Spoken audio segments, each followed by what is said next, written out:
Grab a stack of rock with Mike and the bad metal band. Grab a stack of rock and hold on tight as hard as you can. Keyboard's here, it's time for a party, and Chris has got the comment started. Grab a stack of rock with Mike and the bad metal band.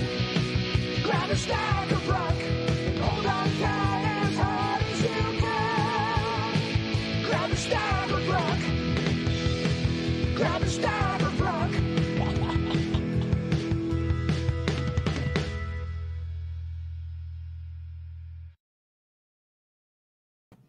Good evening, fellas. Can you hear me okay? Fine. Excellent. Marco, nice shirt. Hey, thanks. That is awesome. Yeah, we sold these at the premiere. Welcome to the show, Marco Doria, film director, guy behind this right here. Yeah, right on. Standing on the firing line. Thank you, man. I haven't had you on since back in May when we talked to Spenny. Oh yeah, that was a lot of fun. You commanded that show. Oh, I love doing that. Oh, thank you so much. But tonight you are the special guest tonight, sir. And the occasion is, again, we're talking about this movie right here. And my buddy Jex right here, by the way, Marco, Jex Marco. Right Nice on. to meet you, Marco. Yeah, nice to meet you, Jax. Thanks for your wonderful review. Oh, my pleasure. My pleasure. Well, that's just it. He said to me when he wrote this review, he said, you know, what would be really great is if we got to talk to Marco and, you know, if I got to ask him some of these questions that I have about the movie. I said, okay, well, let's do it. And you, of course, you know, pat yourself in the back a little bit. You've received some recognition, a little bit of recognition for this film recently, haven't you? Yeah, I mean, like, to be honest, the film itself, like putting it out, is like the reward itself. You know what I mean? I heard somebody else say that, and I stole that. But yeah, the fact that like we did get some recognition, like we got some really good reviews from yourselves and other folks, and we did win some awards from a couple of film festivals, which was amazing. But yeah, that just blew me away. Like even just to get nominated blew me away, but to actually like win an award, like 2 separate awards in 2 different film festivals, like I was very honored by that. And it's amazing. Just to hold this in my hand is like amazing, but then to get the recognition is like something else. Well, tell us, what are the 2 awards? We won best film director, which that's me. I don't want to toot my own horn, but in 2 different film festivals, both film festivals in Toronto, the Alternative Film Festival and the Couch Film Festival. So that was amazing. We still have we're still waiting to hear back from a couple of film festivals. So hopefully there's some more news, even just to get screened or like to get selected would be amazing. So there's still a little bit of film festival stuff out there, but it's the film festival scene. It's difficult because some of the film festivals, you know, for an indie film, the price to submit is really high for a lot of them. And then also the level of competition, like I'm an amateur filmmaker and some of these film festivals get like 5,000 submissions and they only play like 1,000 films or like, and those are the big ones, you know, like, or they get thousands of submissions and they only play like a handful or so there's definitely a lot of competition out there. Yeah. Well, Jex, I hand it over to you with your opening question. All right. Well, first of all, Marco, congratulations on those awards. They're well deserved. You've read my review. I love the film. I thought it was absolutely amazing. I had never heard of Mystique before, and it just told me everything I needed to know. And now I'm hooked. So I guess let's start from the beginning. Like, where did this idea come about? Like, how did you get the idea? Like, hey, there needs to be a movie about these guys, and I'm gonna make it. Yeah, so it's funny. Like, I've told this story before, but you know, I'm related to one of the band members. Ray is the lead singer, and he's my uncle. And you know, like I discovered the band at a really early age, and I kind of became fascinated with it. But the genesis kind of started in 2014, 15 when Ray and John kind of hooked up, and they had some feelers out from Eat Metal Records to put out like a 30th anniversary. And there was a little bit of talk about like, hey, if we do something, like maybe it could be filmed and documented in some way. And I think that's kind of where the germ of the idea came from. But I was always fascinated in the band because there was so little information about this band. And I was always just digging around trying to find stuff. So the 30th anniversary came out, and it kind of just kept going back and forth in my mind. I ended up going back to school for film. And it was while I was in school that I thought I should actually give it a good try and try to do something. And that's when I talked to John, who was the co-founder of Mystique, and Ray, who was the other co-founder of Mystique, and the two main guys. And I knew I needed both of them to say yes. And then I had something. And as soon as both of them said that they were on board, then I just started digging my heels in and doing the work. But it kind of started, initially just being fascinated with the band myself and making the film I wanted to see. But with that 30th anniversary and that kind of, hey, maybe we could kind of film something for that, which didn't happen, but the idea stuck in my head. So that's where that kind of came from. Awesome. Well, that you answered my second question. I was wondering if it was easy to get Ray and John involved, but I guess it was kind of, in a way, their idea to have it all filmed. It was talked about that maybe, because I think there was some discussion around maybe Mystique would do a song and maybe do a show. That never ended up happening for different reasons. I don't know what happened there, but they ended up putting out the 30th anniversary. And it was kind of discussed, but they did not have the idea of doing this. Yeah, that's the 30th anniversary CD. It also was released on vinyl. They didn't have the idea of this, of doing like a documentary. And I think if you ask the two of them, I think that they were probably shocked at the end result. I don't think they expected it to turn out the way it was going to. And initially, it might have even been like, yeah, sure, we can do something kind of thing, right? From maybe both of them. So they were both on board, I think they're both really proud of their history and their past. But I think once I started digging my heels in and doing the work and showing them stuff, like I started getting like animated pieces, and I interviewed Martin Popoff right away, and I showed them both that interview, and I think that's where they were both like, holy smokes, this is like legit. So yeah, it was kind of started with the germ of something that they had kind of brought up, but then I batted it around in my head and brought them something that they weren't even expecting. Okay. Sure. Yeah. That's awesome though. That's awesome. Yeah. Because hearing the story from them, it was great. Like, yeah, hearing their side of the story, and then like, I gotta praise. I said this in my review, and I'm gonna say it again. Your editing was amazing. Like you really painted a picture. Like you have Ray and John telling the story. That's one part, but the editing, the pictures, the old video footage, it all comes together, and it really paints the picture perfectly. And I was like, I'm educated. I'm educated on Mystique now. This is perfect. And I only saw.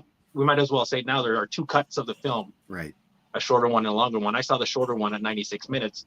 Right. And this is the full length version that's out on DVD, which I will be seeing soon. And I'm curious because I love the pace of the 96-minute one. I thought it was perfect, but I'm still like, I need to know more. So I'm curious to see the longer cut, which kind of leads me to my next question. Was it difficult for you to trim it down, or did you know like, okay, this can go, that can go? Yeah, actually, initially, so the very first cut of the film, I think, was like 4.5 hours. Getting it down to 2.5 hours was tough. Cause it's my baby, right? So I love all of it. I want to see all of it. But the more I watched it, I've probably watched this film like 100 times, and if not more than that. The more I watched it, and the more advice I got from other folks, it made certain things easier. And by the time I got to the 95-minute version, I was able to really focus on what was I trying to say and what was really important. I love having this extended version on DVD for anybody who really wants to see like the whole story, because there's a lot of stuff in here, Jex, like when you get a chance to watch it, like you're going to see a lot more information about the recordings and the type of tape they used and the recording machines and the song. They go into detail in every song that Mystique basically recorded. So it like goes, piece by piece, it's all there. But when I was cutting it for the film festivals, I recognized that, the folks like Mike and maybe even yourself and me, like, I would love all the minutia and the detail, like Tim with the minutia, Tim Derling, he loves all those little details and things like that. And that's who I was thinking of when I was cutting the DVD. But then for the film festivals, I was thinking a lot of these folks like might not be that interested in music, might not have even heard of Mystique or even that interested in Mystique. So I just wanted to kind of tell a story that was a more personal thing that people could kind of latch onto, whether they were interested in the band or Mystique or music or whatever in general. So it's more, the 95-minute version is definitely for a more casual film audience. That's what I was trying to do with that. And I was able to focus at that point, but cutting from 4.5 to 2.5 was really hard for some reason. That took me a long time. I can imagine. I'd be curious to see that 4.5 minute cut. Yeah, maybe a 30th anniversary box set down the road. I don't know. There you go. I'd be in for that. So another thing, speaking of different cuts, one thing I couldn't help but wonder is like, I'd love to hear the sides of the story from the original guitarist Dave Dragos and bassist Mark Arbor. I was like, it would have been cool to see interviews from them, but again, I don't even know if they're living or whatnot. But assuming that they are, was that ever like a possibility, a thought, like I should interview those guys? Or I reached out to anybody I could. Some folks decided to decline the interview for different reasons. Okay. But I know that some folks who were not in the film did give their blessing. I know like there were family members of people who didn't even do interviews at the premiere, like buying merchandise and sending along the well wishes and messages of the individuals that unfortunately were not involved. Of course, I would have loved to have had anybody I could have who played in the band, or even other people that were around the band. You know what I mean? Managers or producer, show promoters, and different folks who worked at the venues. And like I was thinking in all kinds of different directions. But I think I don't necessarily think we needed every single person. I would have loved to have given everybody their voice so they could share their side of the story. But when you watch it, everybody's pretty on point. Like nobody, even if you watch the uncut interviews, like nobody was that far off. Like nobody said anything that was like, oh, what is this guy talking about, right? Yeah. But for instance, Eric, the guitarist from France, I would have loved to have interviewed him. But he had to decline because his English isn't the greatest. He lives in another country across the ocean, but he gave his blessings, things like that. So, but yeah, absolutely. I totally thought about interviewing anybody. Has he seen the film? Has Eric seen the yeah. film? Everybody has. Every past member of Mystique has seen it, I believe, except for Dan, who we could never track down. There was one guitarist who played on Rock and Roll Party Tonight that we were never able to track down. I could not find him. So him, I don't even know if he knows the film exists. Him, I don't know if he's even living. I hope he is. And it'd be cool to hear from him if he turns up. But he's the only one I never even had a conversation with. But as far as I know, everybody who played in Mystique, like on Black Rider and I'm the King, has seen the film. That's cool. That's awesome. So, again, in my review, I mentioned that in many ways, the documentary reminded me of one of my favorite heavy metal documentaries, Anvil, the story of Anvil. I saw like many similarities, and I just like the editing, everything. Lots of similarities, and I was just wondering if there was any influences or inspirations that kind of gave you ideas as far as making a documentary goes. 100%, yeah. I'm going to be 100% honest. I've never seen the Anvil film, but I'm not going to be, I'm not going to say that it didn't influence this film. It totally, I've listened to Anvil. Like you know what I mean? I'm not like a huge Anvil aficionado, but I've listened to their music and I like Anvil. I haven't seen their film, but if it wasn't for films like Anvil, this film might not have ever even been a thought, because they kind of paved the way for this type of story. There's another film out there called Searching for Sugar Man, which I have seen, which is in a similar type of vein of somebody who wasn't recognized in their time, and then many years later their music was discovered and they kind of had to search for this guy and find him. And it's a great movie. That one I've seen, but I'm not gonna say that Anvil didn't influence, even though I got to go out of my way to see it, to be honest. But it totally did. You know what I mean? And like the Anvil story, from like what I understand, like Anvil was on even another level than Mystique. Like Anvil had studio albums and live albums and toured and like played with huge bands and giant festivals and stuff like this, right? So they're on like a totally other level than Mystique. But having said that, like, and I've said this in other interviews, I hope this opens the door to all kinds of other bands that were on the level of Mystique that put out maybe a couple of EPs and a single or like one album, or you know what I mean? Because there's lots of bands that were like Mystique that didn't get discovered, that had talent, and you know what I mean, that didn't get even to the level of an Anvil, you know. And like I think that there's a lot of stories out there that I would love to see, all kinds of different bands. There's thousands and thousands. There's an unlimited amount of bands that probably have really cool and interesting stories. Oh, totally. I think what you just said there about the interesting story is totally the point.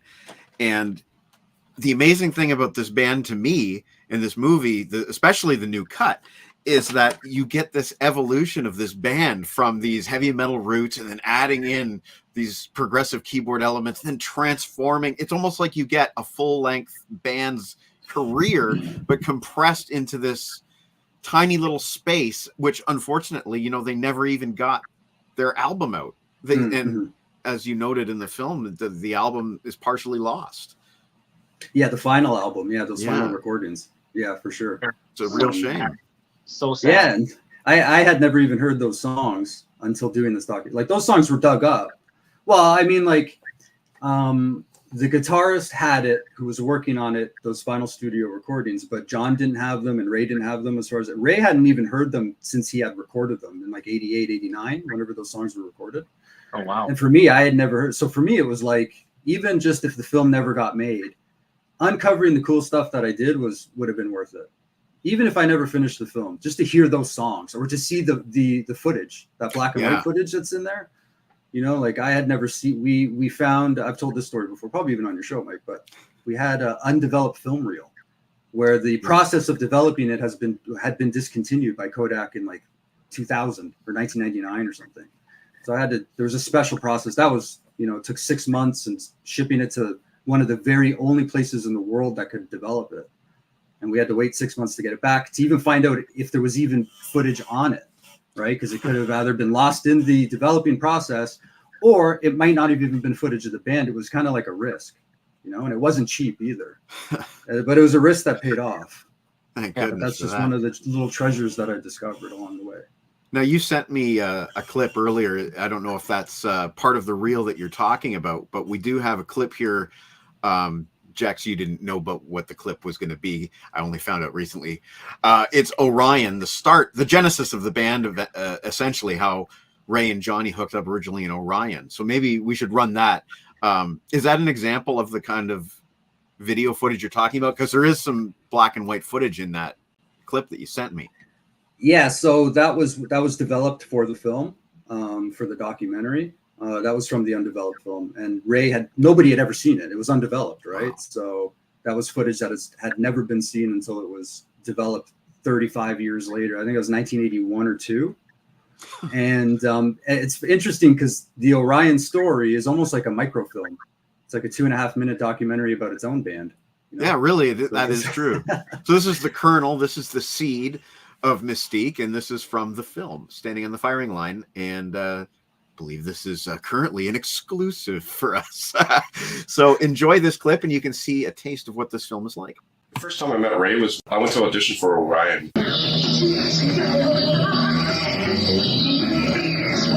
I had been in Orion for about a year at this point. Had already gone on the road. I remember this lanky kind of kid. He seemed a little younger than me. And then when he started playing, I was like, oh yeah, big smile on my face. Yeah, I remember telling Steve, yeah, this is the guy. I got the audition, so went on tour with Ray's band Orion. We were in a lot of northern areas, northern Quebec and that.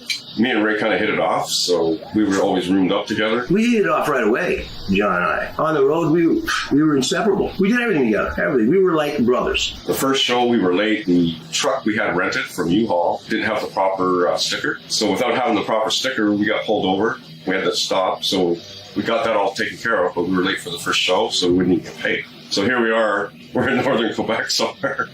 No money, and the guy said you can play if you want for food and that. And I said, yeah, well, we had no choice. It was the toughest tour I probably went on, but that's how we kind of met and became really good friends. The guitar player was Steve Pendlin. Just an incredible guitar player. This guy was amazing. Blew me away. Unfortunately, I found out at the time he did not play that well with others. I remember he had, I think, about 20 guitars that I can remember. A huge amount of equipment. He was a lot older when I joined the band. He kind of dictated everything, which I wasn't really. We always kind of did consensus things and figured things out as a band. He just kind of dictated it. So I just followed his lead to learn what I could from him. Now we had our own tour bus that Steve had put together. We didn't get paid at the one show, and we should have. We were playing a place, I think it was Pembroke, Ontario. We already fucking played a whole shitload of other places. You name it, we were there. We were still on the road. We weren't supposed to go home yet. So I started at Steve because we were on the bus getting ready to leave. We were actually filling the bus at the back. You know, we had cots and stuff in the front. At the back is where we put all our equipment. We had pretty much already packed everything, and I started laying into him about money. Like, we needed money. I said, what the fuck? We've been playing all this time. Where's the money, man? Oh, it's coming. We just, we had to pay for the bus and all this stuff. And that was the last straw. At that time, John and I already had become buds. Like, we were tight, right? So right at that moment, when I got off the bus, John got off the bus, and basically, fuck you. We went up, we got our stuff, our suitcases back, and off we went. And me and Ray were actually walking down the street hitchhiking to get back to Hamilton. They came by in the bus and said, get on, and then they offered us the money that they owed us. So, and that's when me and Ray kind of said, hey, we should start our own project. That's great. So that was Orion and the genesis of Mystique. The beginning. And one thing I want to point out from that clip that was absent in the original cut of the film, and as you refined your style, basically, you're getting a lot of that kind of like vintage stock footage, and it really sets a scene. Like when Johnny's talking about being on a bus, you've got that vintage footage of that bus, and it's all scratchy. And to me, that was a new addition to the new cut, right? So I did re-edit that clip. Some of that black and white footage I kind of remixed a little bit, but I think the that scratchy footage that you're talking about, I actually got it from a company in Hamilton owned that footage. That's actually footage from Hamilton. So like when you watch the very next scene, Ray talks about going in and out of Hamilton from like Oakville, Burlington, and you see a sky shot from like 1985. That's when it was shot, of like going down the like Hamilton Bridge, and like you see the sign like "Welcome to Hamilton," and it's actually from the time. And that was really cool, and I got permission to use that footage. It was about a 10-minute documentary that was played on some kind of Canadian TV show that I got permission to use. But yeah, that was really cool. Some other footage was like stock footage that I mixed together to make it look really cool. But the other thing about that footage is there's a board tape of that night as well, and that's when they actually Orion Memories was an original Orion song, which ended up becoming a Mystique song. They put it on the Black Rider, but that version of Memories is from that night that you see the footage, and there's an audio of it, which you will hear later in the film. When you watch the film, it cuts back to Orion really quickly just to kind of show the genesis of the song Memories. So that's a really cool that there's the photos, the footage, and the board tape from Orion. So there's an actual board tape of like a complete show? I think there's about 45 minutes, 18 songs. There's covers. And then we have to ask the obvious question. Do you think this ever has a chance of release? Highly unlikely. Okay. Highly unlikely. Maybe a song or two. I mean, like the quality of the audio, I think, unless somebody wants to really like kind of mix it to where it sounds great. I mean, it would only be listenable for historical purposes. Gotcha. Right. So it's highly unlikely anytime soon it'll surface, but there's a handful of originals, and they did some pretty heavy covers. Orion, like they did Heaven and Hell. So you got Ray singing Heaven and Hell and Orion. There's stuff like that on that board tape. There's some really cool stuff. I have a track listing somewhere, but they did about 18 songs. Most of them were covers. That's awesome. Wow. So, I don't really know like the legalities, how it works, but like if you were to release something like that, you would need to have some sort of permission from everyone involved, or can you just release it? I mean, like if I just threw it up on YouTube, like Right. I don't think anybody could really do anything about it. But yeah, I mean, I don't know any of the members of Orion other than Ray and John. And I mean, if they were to try to release it and sell it, yeah, you'd probably get a couple of guys coming out of the woodwork and they might not be happy about it. I don't know. I have no idea. I didn't talk to anybody from Orion, to be honest. So yeah, from what I understand, that Steve Guitarist guy, he was kind of he formed Orion, and he wasn't easy to do business with apparently. So right, the exact quote from Ray was that he doesn't play well with others. Yeah. And incidentally, I wanted to remark on this that I found both Ray and John to be great storytellers. You know, this is very entertaining stuff, but it's also like heartfelt. You know, it's the best of all worlds when you want a music documentary. You want to be entertained, and you also want, you know, something that tugs at the heartstrings a little bit. And I don't know. For me, I don't know. Should I say this, Jack? Should I say my top 3 music documentaries? Should I say it? It's Anvil, it's Some Kind of Monster, and it's Mystique. Those are my 3 favorites. Wow, thank you. I'm not kissing ass. I genuinely enjoy this film, and I especially enjoy the 95-minute cut. Yeah, no, I'm the same way. Anvil, Mystique, Spinal Tap. They're not a real band, but hey, I gotta, you know, it's excellent. Thank you. That means a lot to me. No, and to take it back to the editing, because for those who don't know, Marco, you not only directed, you produced the film, you edited the film, and like I said, I was watching it. I'm like, wow, you really did a great job painting a picture. So I assumed you're a professional editor. I'm like, oh, this is probably what he does for a living, but I forget if it's you or maybe it was Mike who told me you basically learned as you were going along. Is that right? Yeah, so I went to school for media. It was a 1-year program. And from there, I ended up changing career paths. I went back to school. So I was in my 20s already. And I went back to school for media. Halfway through that, I finished that program, but I decided that through that 1-year program I was going to do something else. I ended up getting into social work. So I do like social work as a career. Okay. I got very, very little experience doing any kind of editing in that program. I completely learned this on the job with the help of, you know, the cinematographer, Aaron LaBelle. I have to give him a shout out. He got me set up and kind of going. And, but most of it was me piecing it together like a puzzle. And literally just like I was watching films at the time and just absorbing them with a different eye than I would have previously. So if I was watching any kind of documentary, I was like, oh, okay, the pictures are moving. Like they're not just static, the static photo. Like, I mean, some documentaries will just show the photo with like a border or something, but I kind of picked up that, which is that there's a name for that. It's actually, I can't remember what it's called, but so I really like that and kind of started doing that. So if that makes sense, like, yeah, it was a very tedious process for sure, but it was like, didn't feel like work because I was very passionate about it. Yeah. And it was very creative too, to be able to do that. But I had about 12 interviews. Most of them were over an hour. A couple of them were like 2 hours. One of them was 3 hours, you know? So I've got like 20 plus, maybe close to 30 hours of interview footage. So I had to piece together a story from that. That was going to be another question of mine. Like, how long were each individual interview? Oh, that's pretty cool. Yeah, on average, like John and Ray's, I think were about an hour 45. One guy, Lee, who is another amazing storyteller. He owned the shop, Saturn Productions. He's in it quite a bit. And he kind of witnessed the progression of the band. And he played his own bands. He was an amazing interview. And we talked to him for like 3 hours.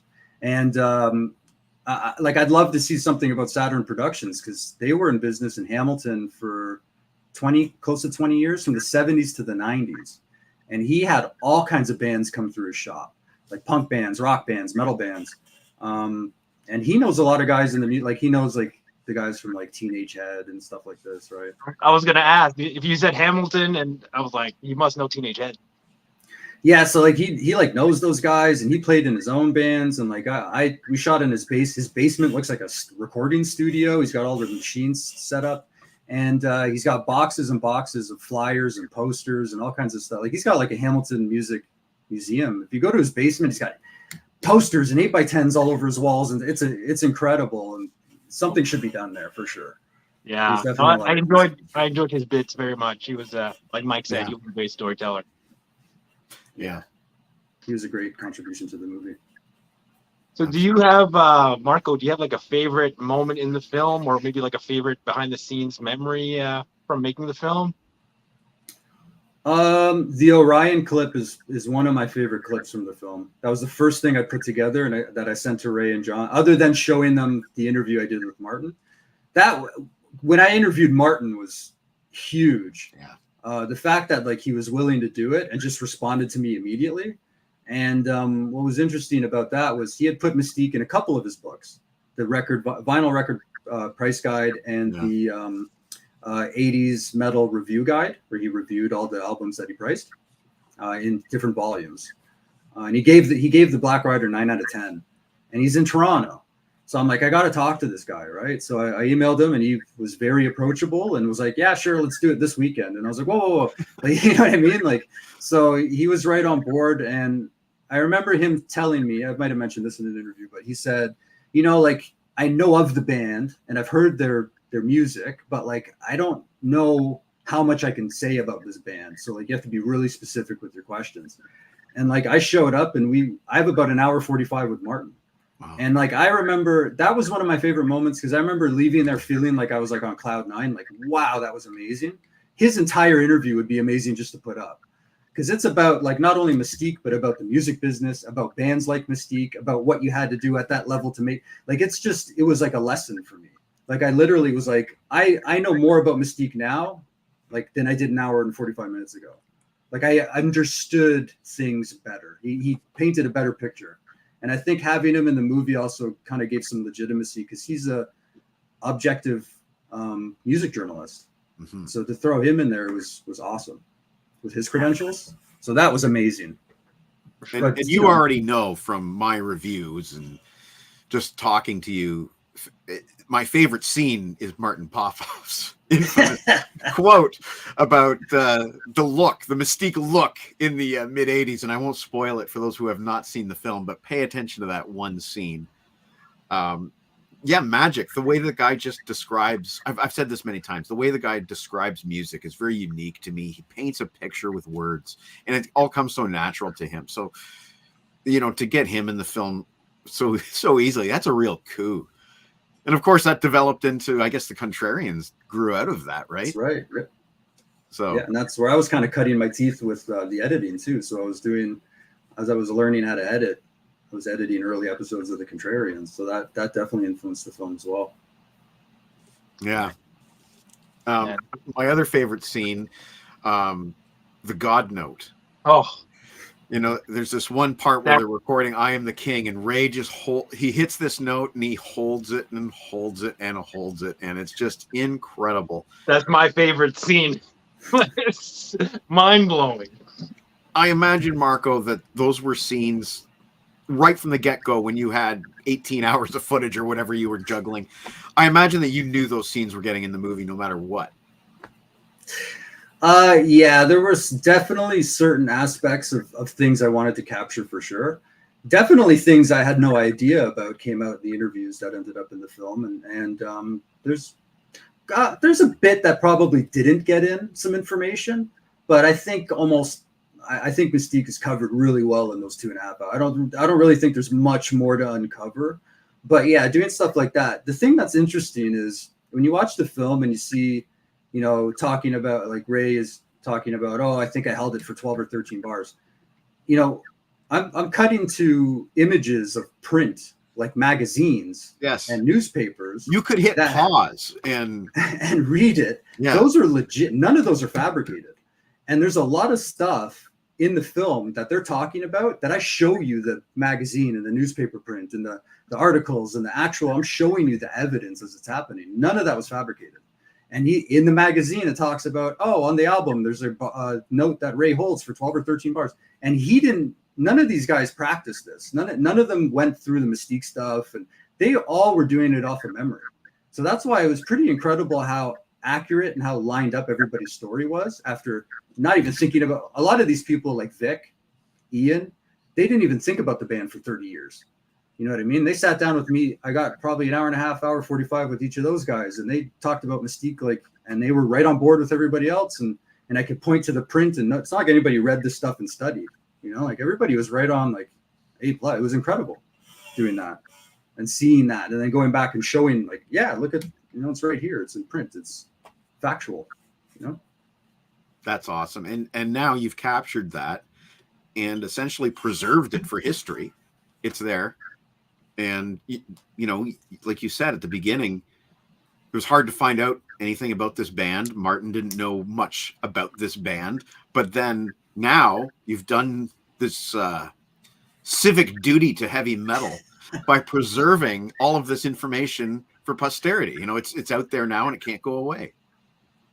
Yeah, if you Googled Mystique in like 2000, oh sorry, it wasn't even Google back then. If you Yahoo search them or whatever you search engine you used in 2001, you would maybe find somebody's vinyl record want list from some random metal forum with like 100 albums, and then in the middle you would see like in alphabetical order. I remember I would see like Mystique Canada 1985, and I'm like, that's got to be my, you know, Mystique. It's got to be the same Mystique, right? Right. And then through those early 2000s, then you might see a picture of the album cover, Black Rider. But that's it. Like no information. You get the track listing. That's it. No information. Whatever was on the cover and the sleeve of the album. So yeah, now you can Google them, and a lot of the stuff is my interviews and like independent of me. Like you can find Mystique's whole discography on Encyclopedia Metallum. Yes. I didn't upload any of that information. Oh. That's like other people who are interested in music and whatever, adding the I Am the King discography and the notes for it, and the Rock and Roll Party discography and the notes for it, and the other bands that the guys were in, and the, you know what I mean? So I didn't do any of that stuff. You'll see, if you Google it, you'll see all the movie stuff, right? The interviews and the reviews, but there's a lot of stuff I didn't do. That's just fans and music people wanting to preserve it, because a lot of this stuff is definitely deserves of being preserved. Yeah, 100%. Well, what's nice is, sorry, go ahead, Mike. I was going to say, Marco, when you and I first met like 2-3 years ago, you started talking about this film, and I had never heard of Mystique. It turned out that I knew Ray from another band called Slam Glory, which is not the band we're talking about tonight, but another great band. But I consider myself, you know, fairly well informed as far as metal goes, and I am from Southern Ontario, and I'd never heard of Mystique until you brought it to my attention. Mm-hmm. Yeah,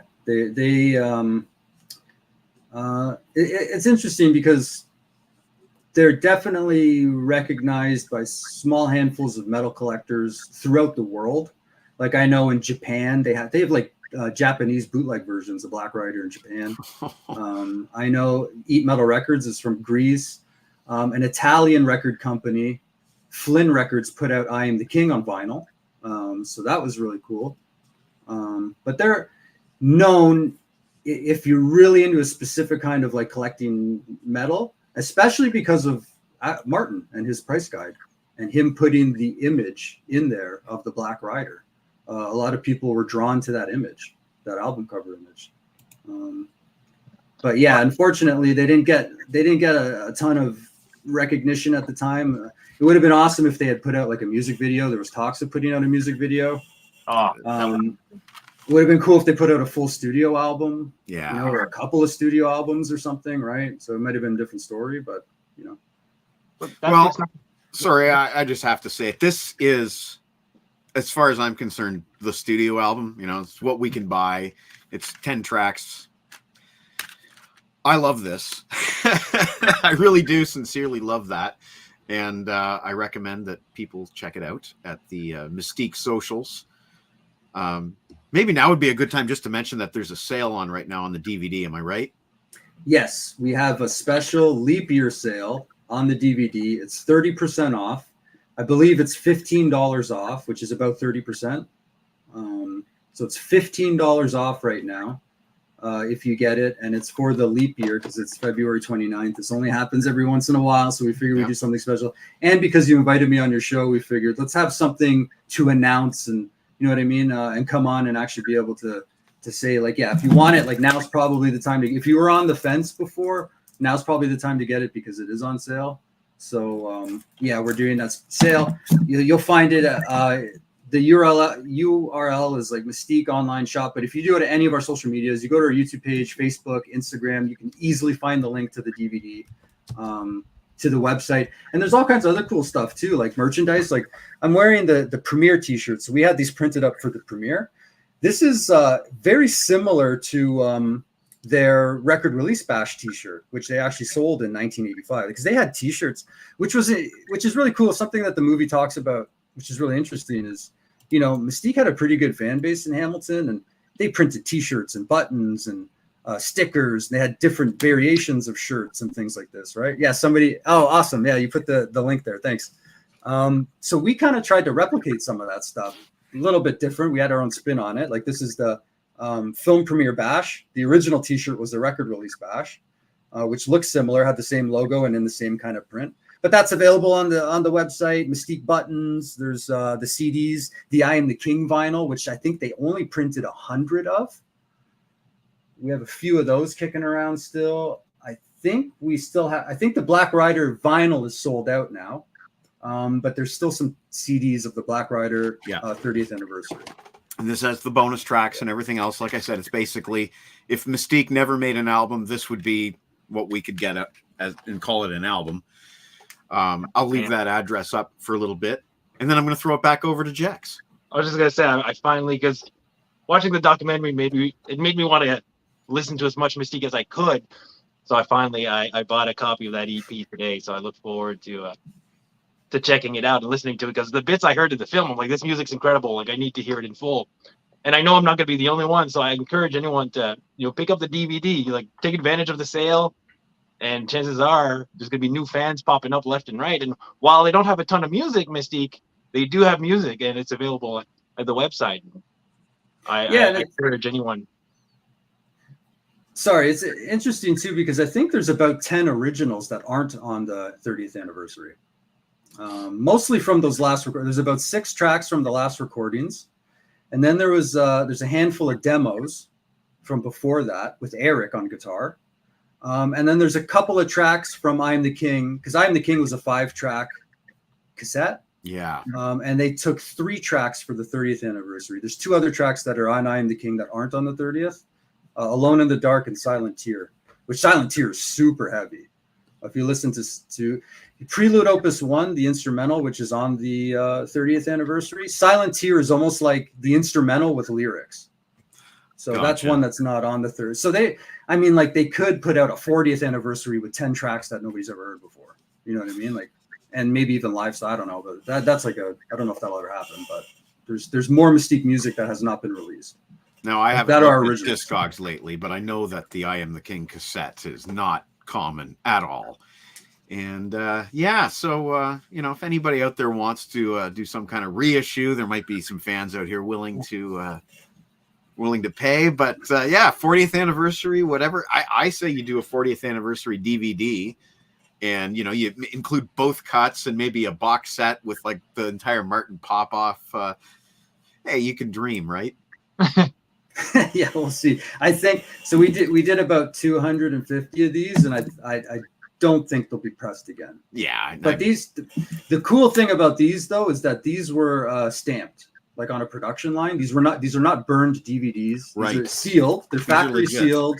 Yeah, they come in a cellophane package, and they were like stamped on a line. Like, they're not burned, so they will work in most DVD players. Yeah. And there's a menu. Nice. And it includes footage from the premiere. Yeah, and I really liked that. In the new cut, how you end it with the premiere, and it was just a really nice coda there, and it felt like that's the way it always should have been. But of course, the movie had to premiere before you could add the premiere to the film. One thing I know you wanted to talk about though is getting this new cut, this 95-minute cut out there so people can see it.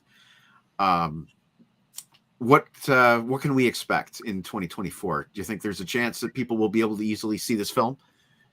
Yeah, so we are. We wanted to wait until the film festival stuff kind of ended, and I think that'll end. April is. I think there's 3 or 4 festivals we're waiting to hear back from in the next 2 or 3 months. There are talks, and we are putting into the works doing like some showings, like locally, probably around Hamilton, maybe Toronto, I don't know. But so if you live in the Hamilton area, like I think we are going to do showings. The tickets will probably charge like $5 or something. We'll have merch there. Some of the band members will probably be there. We'll show the 95-minute cut.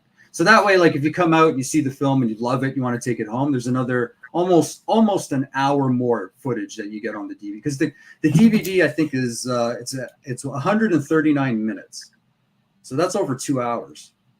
So you'll get like an extra like 40 minutes of footage or something if you get the DVD, if you really love it and you want to take it home. And you could probably get it signed by some band members and stuff. That's probably going to happen in the summer. Cool. And there are some talks about releasing some music that has never been released before.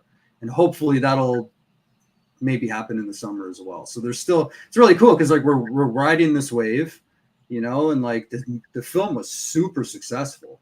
And the DVDs have been a success as well. We've actually sold quite a few of them. And you know, it's still going. Like there's still a little bit more juice to squeeze out of the band. You know what I mean? Like I don't know how much is left, but I think we're going to squeeze it a little bit more. But yeah, so we'll see what happens down the road. I mean, maybe some of those old board tapes will get uploaded way down the road when we've squeezed the band as much as we could. You know what I mean? But we'll see. I'd love to see all that stuff get released, but you know, it's also not my decision because it's not my band. It's not my music, right? You say squeezed in kind of like a joking kind of manner, but you know, the truth is you're not squeezing. You're not taking advantage of this back catalog of unreleased tracks. This is legit that it should be out there.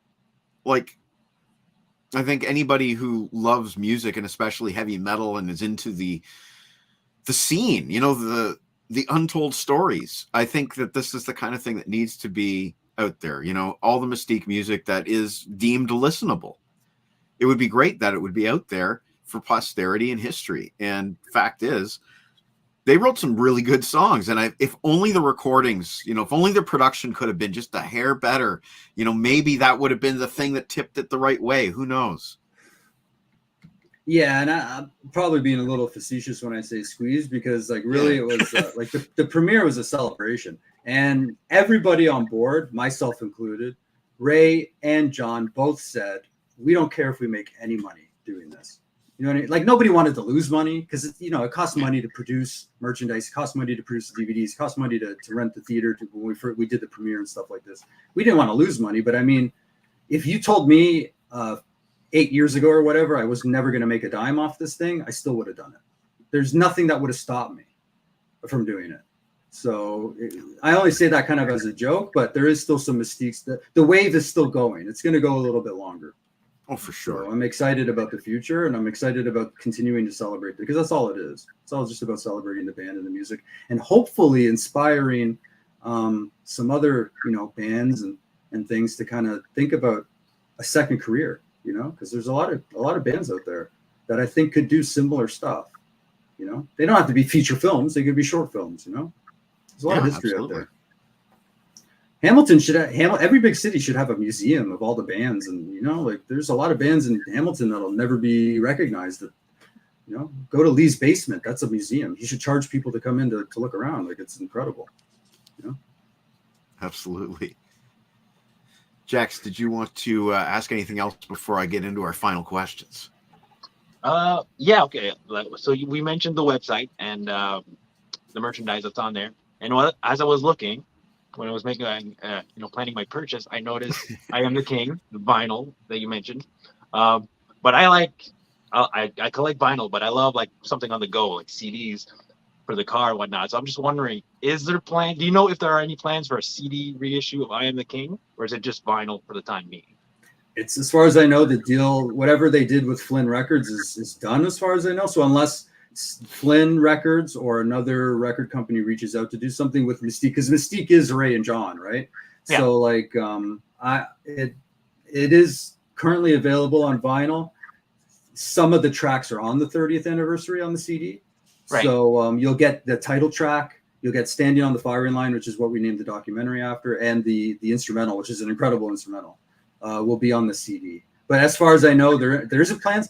But it's funny because with the 30th anniversary and the I Am the King reissues, I don't think John and Ray planned those. A record company reached out and said, "Are you interested?" And they said, "Sure." They signed a little deal, and then the record company did their magic and did it. So you never know. Any day, a record company could reach out, and as simple as that, put something out. So, because I mean, Flynn Records, that moved pretty quickly, they got that out, and we literally unboxed it at the premiere.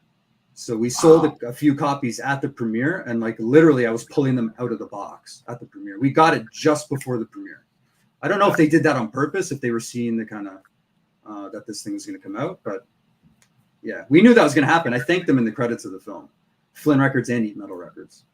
They're in the credits, but yeah. And these are limited items, so when they're gone, they're gone. There's no second pressing, so folks, and if anybody wants to buy me a birthday present, Jen, I Am the King on vinyl. Well, Marco, my last question for you. We've talked, you and I on the side, but what can you tell us about what you want to accomplish in your future creative endeavors? I don't know. There's things I wanted to do that I don't know if they're going to work out. I wanted to keep doing stuff with music. I've put out some little feelers. And I mean, like I've made a lot of connections. It would be to be honest, it would be a shame not to do anything again. Right. Correct. And you know who really inspired me to do so? After this was all said and done, I kind of thought at one point, like, I'm never going to do that again. Not because I didn't enjoy doing it or learned a lot or whatever, but it was, 5-6 years of my life. It's still going. Now we're on I started doing this thing in 2017. So now how many years? I can't do math, but how many years is that? Like 6, That's 7 13 years, I think. No, I'm kidding. 7 years. Math is both of our kryptonite. So no, and I mean, it probably feels like it's been 13 years in some ways, but anyway. But Tim Derling inspired me when he put out that second book. When he put out his Y&T book, which I'm going to give him a plug. Go check out Tim Derling's Y&T book and his first book, the 8-track book that he put out. Yes, Unspooled, an adventure in 8 tracks. That inspired me. That inspired me because it's like, I don't know. I've got all these connections now. Now I've learned the process. Like, why stop now? Like, what, So I think you'll probably see something, but I don't know when that's going to be. Okay. So, okay. Or what it's going to be. Hello to Martin. Good evening, sir. Hey, Marty. I know that you will create something else. And I can't wait to see whatever it is, because you're going to just build on the skills that you've learned making this amazing film, Mystique, Standing on the Firing Line, which again is available at this link below. There's a sale, so take advantage of that until February 29, the end of the month. Right. Is there anything else you want to say before we call it a night? Just putting me on the spot here. Anything I want to say? Well, we've always got contrarian stuff going on. We've always got contrarians content coming. Oh yeah, Contrarians is doing better than ever. It's unreal. And I'm still part of the Contrarians. I'm completely behind the scenes now. Like I don't do a lot of on-camera stuff. I just don't have a lot of time for it. But I love the Contrarians. It's that I'm never going to stop the Contrarians until I've said this before. Like basically when Martin stops, I'll stop. I won't continue it. If he decides to stop, I'm not going to continue it. I don't think I will, but you never know. Never say never. But the thing that I want to say is it's just me. Like I'm not any big time anybody, but I mean like whatever you guys want to do, like the two of you or anybody who's watching at home, like find a way to make it happen, because even if we don't get, like I didn't get rich from this, but like the process can be magical and you can learn a lot and touch a lot of people's lives. And like, I wouldn't have given it up for anything. And I think there's a lot of people out there that maybe don't even recognize how much talent they have and what they can accomplish if they put the work in, because it is a lot of work. But if you find something you're passionate about and do it, you cannot lose. There's no way you can lose. And that's all I want to say is like, whatever awards, like this is my reward, and like doing this interview, meeting you, Mike, and meeting you, Jackson, like doing this stuff, that's the award, and everybody out there can, I think, follow that kind of path and really get a lot out of it. So I would say just follow your dreams. I know that's cliche, but that's great advice, though, because in this day and age, we have access to technology that allows us to do things that I couldn't have done when I was in my 20s. We just didn't have this technology available to reach out across continents and make contact with people and put two people together in a film, that physically aren't in the same place at the same time, and access to print books on Amazon without, all the rigmarole of publishing that used to exist. We live in a great time technologically to create. And, kudos to you, Marco, for following your dream and having this passion for this band and recognizing the fact that the story needs to be documented for metal history, So again, I say, just like I said at the start of the show, pat yourself on the back a little bit here. I guess that's about it. Again, thank you, Marco, for sharing an hour with us tonight on your Friday night. And we will figure out other ways to get you involved. I still want to do some kind of video game based show. And I know you're passionate about that too. Oh boy. What do we got here? Oh, whoa, Beavis and Butthead for Sega. Very cool. Yeah. Look at that. I've got a wall of these. You had something. You just reached, boom. We got a wall of these here. One day we'll put it together. I've always wanted to do a show about video games with Marco, with my Atari collection and whatever he's got in his crazy collection of games. But okay, well, thank you so much, guys. I really appreciate it. Next week, Jex will be back, and we will be talking to Dr. Catherine Ladano, my sister, who has recently dug up her 1980s cassette single collection. So we'll be taking a deep dive into Glass Tiger B-sides. Marco, you can catch him at the Contrarians on YouTube.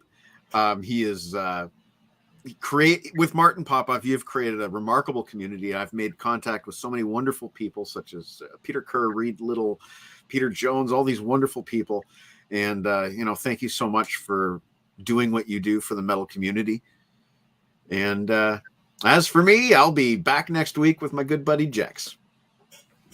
And thank you to the both of you. That was awesome. Excellent. Well, as you guys know, we always like to go out on a song, and I think tonight we need to go out on something heavy, and I'm just looking for it, but I know we have Max the Axe, and there it is, Scales of Justice. Okay, so rock on, enjoy this track by Max the Axe. This is Scales of Justice. Check out Mystique, Standing on the Firing Line. Cheers, everyone. Good night.